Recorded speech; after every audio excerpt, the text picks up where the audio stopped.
This is Leadership Plus. I'm Dave Edwards. Chances are you never expected to be managing during difficult times of a coronavirus that really changes the way you do business, changes the way you operate at its core.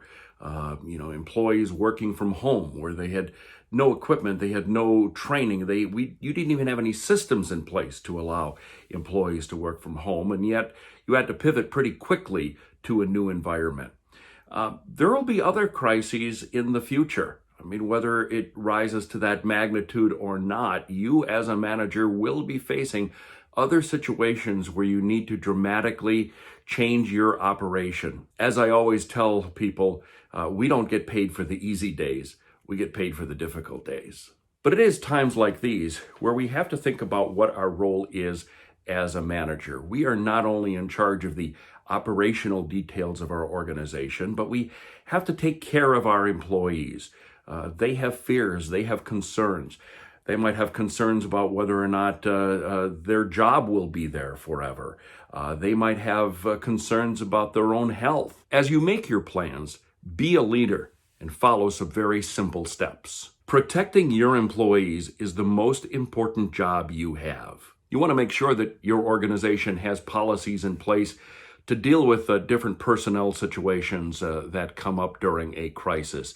Listen to your employees, listen to their concerns, share the information you can with them. Be respectful of their privacy, but demonstrate your willingness to listen and that you really care about them. If you haven't already, set up cross-functional teams to deal with the day-to-day tasks should a key member of your staff become ill and no longer able to perform their duties. Test out your emergency procedures. One of my favorite radio shows is produced by the BBC. It's called Open Source. And just as the coronavirus was making big headlines in China and we were starting to hear about it globally, the BBC decided to send the host of Open Source back to her home in Scotland, by the way, and try to originate the show from her kitchen table. And she said it was just an experiment, and it was a little clunky along the way.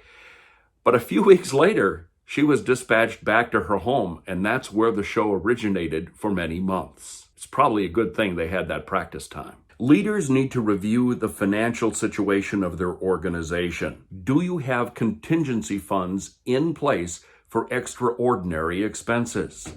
Ask yourself if you have the supplies you need. Some vendors may not be able to provide you with their services immediately after a major crisis occurs. Let your stakeholders know what you are doing to sustain your operation.